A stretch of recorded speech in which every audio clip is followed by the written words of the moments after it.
Hello, everyone. Welcome to the new episode of Professionals Unplugged. I am your host, Utkarsh Shukla, and let me introduce you to my guest, Meenu. Meenu, thank you so much for joining in. Thank you, Utkarsh, for having me here. I'm very excited. Thank you so much, ma'am, for accepting our invite. So, let's begin with a very basic question. Can you please introduce our audience to yourself, like who you are, what work you do, how you describe yourself? Sure, excellent. So I'm Meenu, and I'm a career transformation coach and a job search strategist with around 20 plus years of global experience across Americas and Asia, and having worked with corporate giants like Accenture, UH, CIBC, and so on. And now I mentor others as a career transformation coach and a job search strategist. My own career journey is very interesting. It's taken me across seven plus career transitions, which have been across industries, roles, and even continents. I use all of that experience to work with others who are stuck in their career journey and work with them to try and help them transform their own careers. And I'm also a LinkedIn top career voice.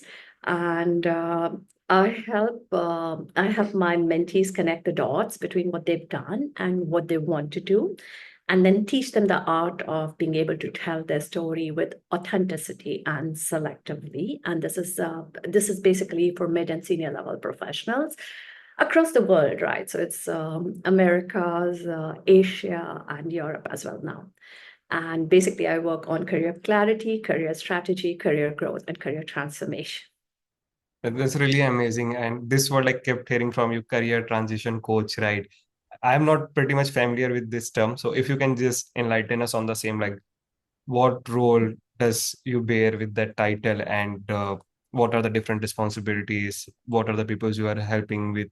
If you can just enlighten us on the same so that we can be educated on the same word. Sure. So basically, what career transition and then career transformation means is, and let me give you an example rather than explaining it in words. The kind of people I work with, Utkarsh, would be professionals, mid to senior level, who are either stuck in their career, they have career stagnation, they've not been able to get the right roles or change their areas. So recently I had a mentee who was in a very senior leadership role, CA, and who also was very keen for coaching. So he wanted to, from chartered accountancy, he wanted to transition to coaching. So I worked with him. Some of other examples would be I worked with the CFO with 12 years of experience, and he wasn't getting the right roles because that's a very limited years of experience for a CFO in Asia. So I worked with him to kind of articulate his value the right way and showcase his experience the right way, and helped him with his marketing materials, which would be a resume under LinkedIn. Then also work with the mentees to be able to articulate their story selectively with authenticity, teach them the art of networking so that they are able to land the roles that they are aspiring for. Worked with an engineering leader who was being he was being overlooked for senior leadership roles as well. Working with my client in Canada who's from South America, who had to compromise and step down from the leadership role that she was doing in South America. She was transitioning into Canada, and a lot of other career professionals who are trying to change streams, who are facing ageism, who are seeking career clarity or are stagnating in their careers, right? So that's what I do. That's what career transformation entails. And this is basically helping them in a single sentence. It would mean helping them connect the dots between what they've done and what they want to do. So that's what I help them with. I think it sounds very tough in order to help people to change their careers or even take a job, what they want to do, right? So if you can just take us to the inception of this role in your case, right? So how did you find out that this is the role you want to do? And then how do you find your first client? Because finding the first client is the most difficult thing. What I think, you can be different on this perception, but how was your inception? Sure. So the inception is actually not very recent. It goes back to around 18 years back when I had just changed countries, and I was working in a role, and I was suddenly laid off, right? So my world got shattered. It was very uncertain phase for me. I felt very vulnerable.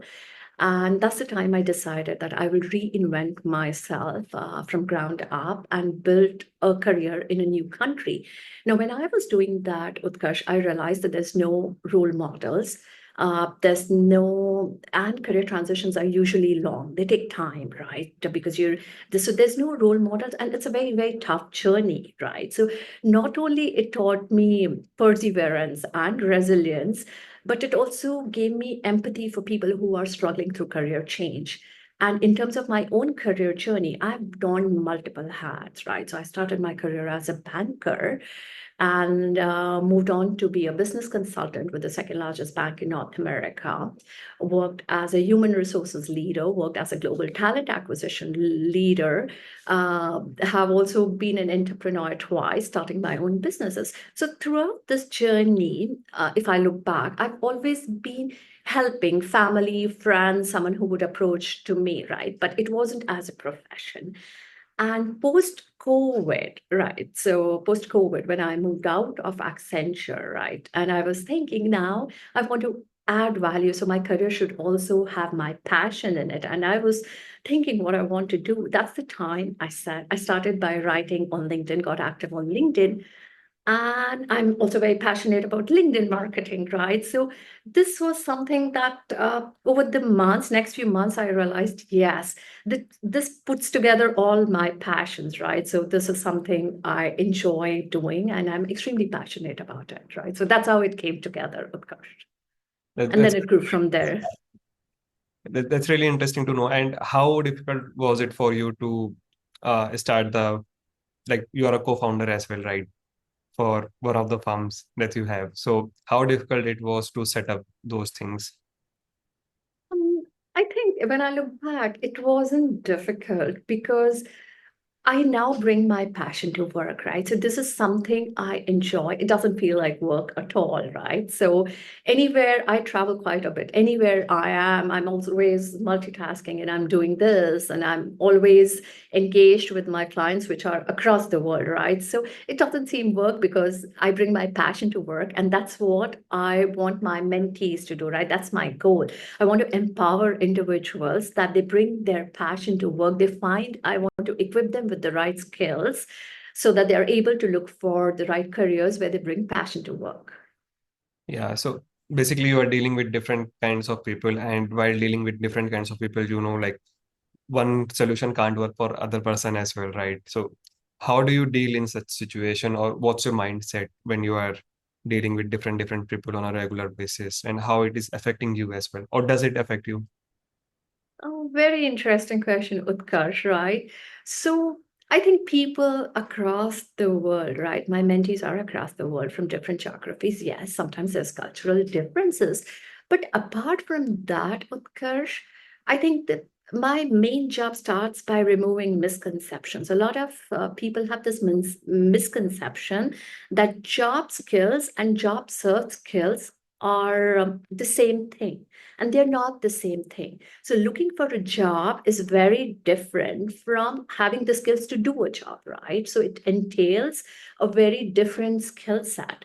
Now, and this is something that I have seen that it works across board, right? So for all mid senior professionals across the world, the strategy that I use is I help them connect the dots between what they've done. So I take time out. These sessions are very personalized. I don't do one size fits all workshops, or I don't sell products. I just sell my services, which are very personalized and they cater to individuals, which also means a lot of background work before I start taking my sessions with a mentee. So I understand their career journey in great detail and then look at where they want to go. And then I help connect these dots in terms of where they are and where they want to go, uh, by looking at the possible options. And this works very well because added with my own experience, global talent acquisition experience of the last 20 plus years, I'm able to help my mentees connect these dots very well.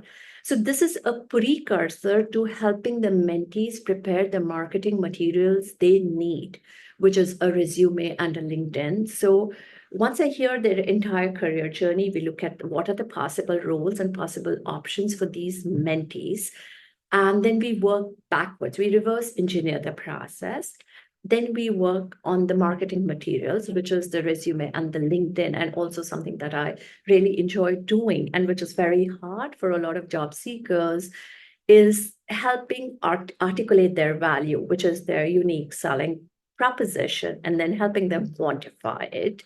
So once these marketing materials are ready, I work with them to optimize this, right? So to optimize the resume, optimize the LinkedIn so that they have incoming traffic for the roles that they're aspiring for. And then we work with them through mock interviews to help them articulate the story, their story, which I also teach them to be very proud of. See, each of us have our own unique career story, right? And we need to own it and we need to be very proud of it, right? So if I've been laid off, I should proudly say, I was laid off and this is my story, right? So if you are proud of it, that's the energy you communicate to the hiring manager or to the recruiter.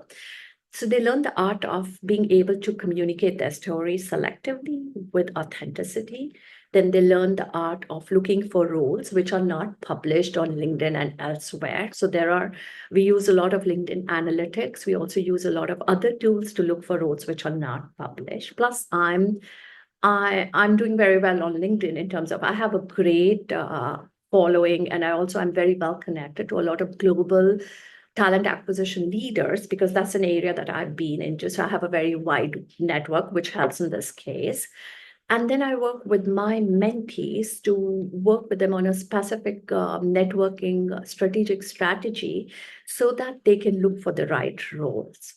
And also, we work on a specific content strategy so that they they become authority in their domain area for which they're looking for roles, right? So this is primarily how the process works, Utkarsh. It's really amazing. And there are a lot of points that you have mentioned. One of them is to market and optimize the LinkedIn, right? There are a lot of misconception, or I can say there are two theories that runs around in the market regarding LinkedIn. Is firstly, you need to be active, keep posting in order to get in the eyes of the recruiters, right? Second one is posting on LinkedIn will not help you in order to get a job. It's your skills and it's your resume only who is going to help you. So, what's your thought on both of it, or what's the third theory that you want to propose? Sure. So this is a great question, Utkarsh, and it really there's a lot of misconception, right? So one, I've been a recruiter myself, right? So my last corporate role was with Accenture, where I was hiring managing directors and above, right? So I've done talent acquisition in my multiple roles throughout my last 20 plus years of experience. Now, let me tell you from a recruiter's mouth that recruiters hardly look at resumes, right? They look at LinkedIn more because that gives you a very well rounded picture. And I'm talking about senior to mid level hiring only, right? So that's something that I do.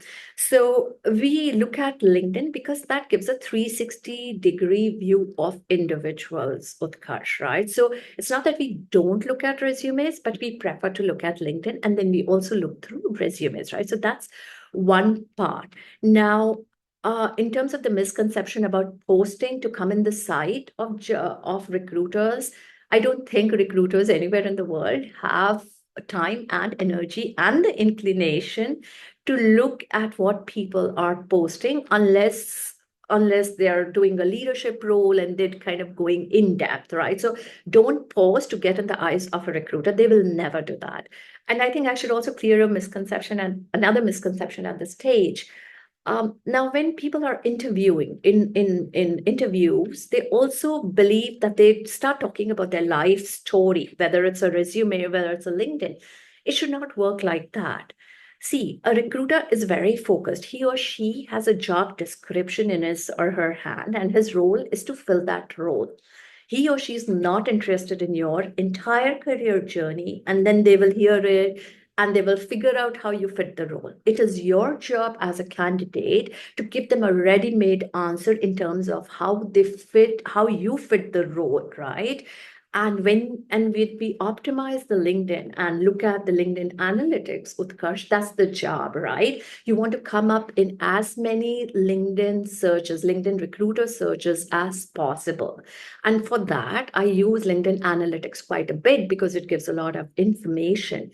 And in terms of coming to the third part of the question, where you asked me how much does posting regularly help? I myself don't post more than once a week. I know my target has always been to post at least twice a week because that's where my business comes from. But posting indiscriminately doesn't make sense at all, Utkarsh. That doesn't add value. So it's not a game of numbers. It is always, and also a lot of candidates send out like hundreds of applications. That never helps. No, it doesn't help. You have to have a very specific targeted research, Utkarsh, right? So you have to work backwards from the roles that you're targeting in the organizations you are targeting, and then reaching out to individuals or meeting individuals. Your resumes, everything has to be aligned to the roles that you have in mind, right? So it has to be a very, very targeted approach. Otherwise, it's never going to land you anywhere. So, And that's an amazing answer, man. I think we cleared most of thank- the things, but just one question on the same. Like you said that sure. recruiters see the LinkedIn rather than resume. Like they focus more on LinkedIn. So what do you want to see on the LinkedIn page, or like what are the things that you want to see that can attract your attention? Sure. I think headline is very, very important.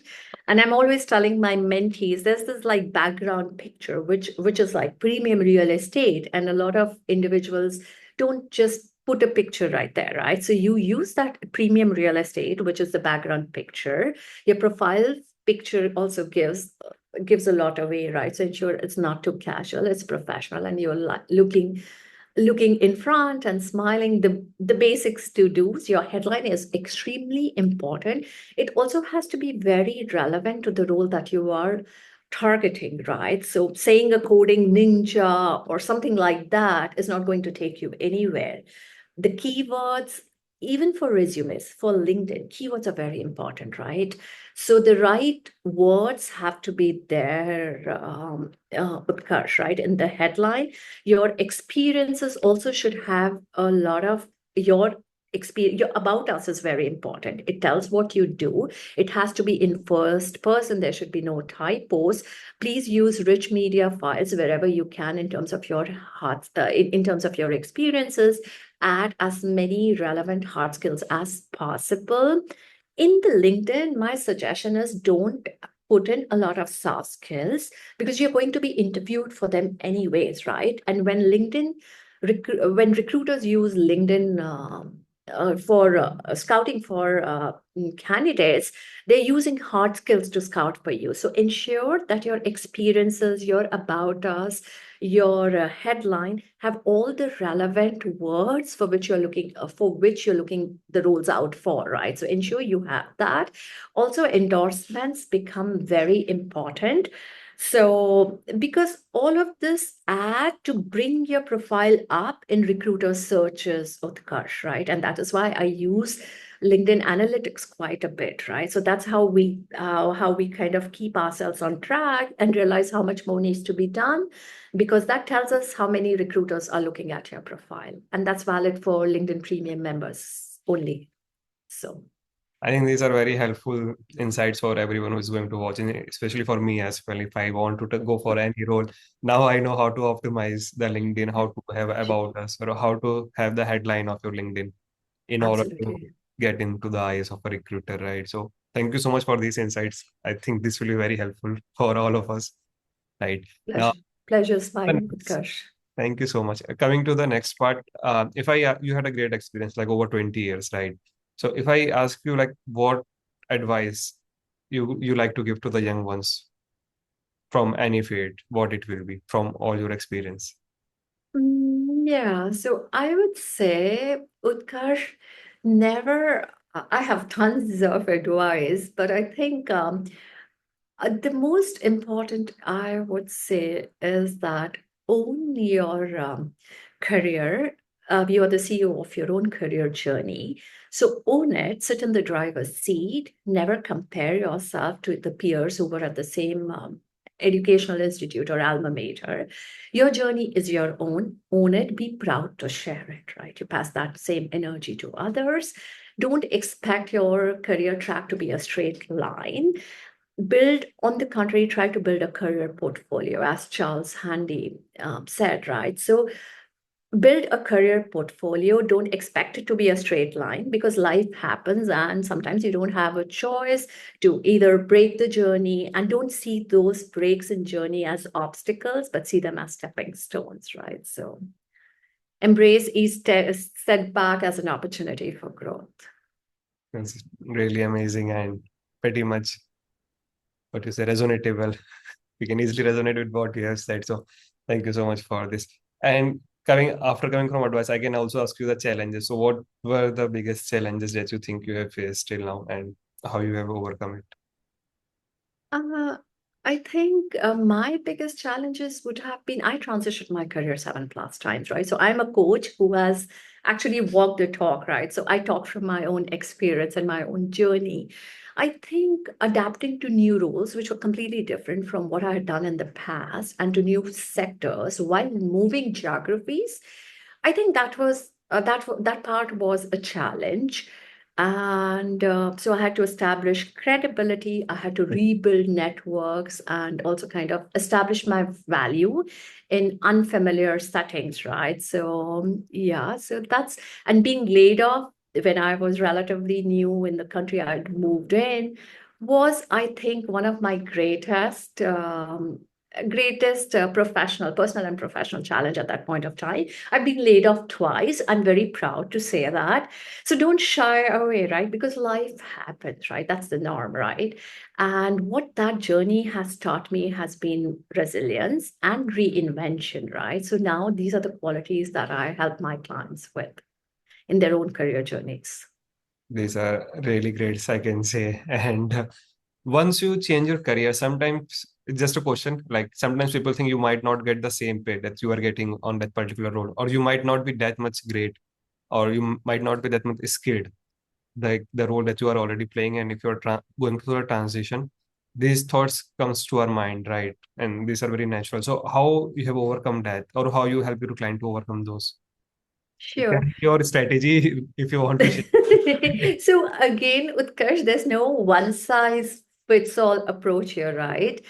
I think, yeah, you don't have to. That's what I tell my mentees. You don't have to restart from scratch, right? Otherwise, I would have never grown in my career, Utkarsh, right? So every time I moved or changed, I would have to kind of start from ground zero. It doesn't happen that way. So that's the art. That's what I mean by connecting the dots, right? So when I talk about connecting the dots, you have to relook with the mentor or with the coach or maybe introspect in terms of what all experiences you have. Let's say your example with Utkarsh, right? So as a mentee, a mentee has to, with a coach, I mean, I say with a coach because that's what I help my mentees to do. So you have to introspect on each of your components of your resume, right? Starting from your education, and then what did you do past that? So each of your experiences taught you stuff, taught you transferable skills. Also, did impact in those roles, right? So you have to look at the common, that's what you connect. And then there's the second part, that's your aspiration goals, where you want to go, right? And then you break that down and look at what those roles are and what are the skills they require, right? What are the experiences that those employers are looking for, right? So you analyze both this, find the common ground and connect them, right? So I don't think it's as easy as I am making it sound, but that's something very, very important, right? The career transition becomes very doable, Utkarsh, when you're able to connect these dots in terms of what you've done to where you want to go. And people, and it's very, very possible. You wouldn't even believe the kind of transitions that have happened, right? So engineer who wanted to move to product design, but he had worked in a food company, what is common there. And then he had worked in some product training, and then he wanted to be a product engineer, right? So there were common thoughts that one could pull out and then connect it to where he wanted to go, right? So that's very, very important. And then also teaching, that's one important aspect. The second part is we also have to learn to articulate our value, because a lot of mentees have this challenge, sometimes because of gender, sometimes because of race. They're not able to, a lot of us are modest. We don't and also because of imposter syndrome, right? We don't take ownership of the impacts that we've created, right? So I have to spend a lot of time and energy to pull out those the values that my mentees have created, and then they are themselves surprised, oh my god, I didn't realize that this is all the value that I've done, right? So that part, that extraction is very important to create their USP. I think that's these are the most difficult parts of this journey. Once you've done this, I think articulating it, learning the art of saying this selectively. Selectively, because you don't want the audience to lose interest in what you're saying, right? In interviews, you have a very limited time window with the recruiters or the hiring managers, which is a couple of seconds. So you have to kind of grab their attention, right? So that's also gets very important. So mock interviews also help the mentees kind of articulate what they've done, right? Because always in an interview, you're going to be faced with this question about tell me your story, right? Which is practically your USP, which is aligned to the role that you're appearing for the interview for, right? So you've already built that answer, you've practiced it, and then you're articulating it there, and you've timed yourself also, right? So that makes it easy. That sets the tone, right, of the interviews, right? And then selectively reverse engineering the reverse engineering. Once you've identified the roles that you're targeting, then reverse engineering becomes very easy. Who are the hiring managers, who are the peers, who are senior people in that organization in those roles, right? Reaching out to them, connecting with them, and see, everyone's sending a connection request, so that's not the right way, right? There are better ways of connecting with people, right? Because these days everyone's asking for coffee chats, right? So I get hundreds of requests for coffee chats, and it doesn't happen that way, right? So you have to learn. There are many more ways to kind of connect with people, right? And tell them that you're interested in their career journey and genuinely. So once you build that network, reaching the roles becomes much easier, and transitioning careers becomes much easier with Karsh. Yeah, I totally agree with you on these points. And I think this is where your role comes, a role of a career transition coach. And that is where we need them in order to let us know our insights and help us with the right path or the right way to connect the dots, as you have mentioned. So now I got the point about the role. Great. And last but not the least question I would like to ask you is, what is your aim right now? Or if I ask you what is your goal right now at this stage, what it will be? Interesting question. I think I want to empower as many people as possible. I know I should put a number to that, right? My mission is to empower people to take control of their careers and help them connect the dots between what they've done and what they want to do, right? And find out meaningful opportunities where they bring passion to work, right? So I think that's my goal for now, right now, Utkarsh. It's really kind and helpful. I hope you get it soon and keep inspiring and keep helping people all around you, all around the globe, I say, not you. You have international clients as well. So just have a great time in trying to achieve this goal. So thank you so much, Meenu. I hope you had a great time here. And it was really insightful for me as well to learn new things, especially around LinkedIn and job search. I hope it will help a lot of people. So thank you so much for sharing your journey with us. Thank you, Utkarsh, for having me here, and it was a pleasure talking to you. Thank you.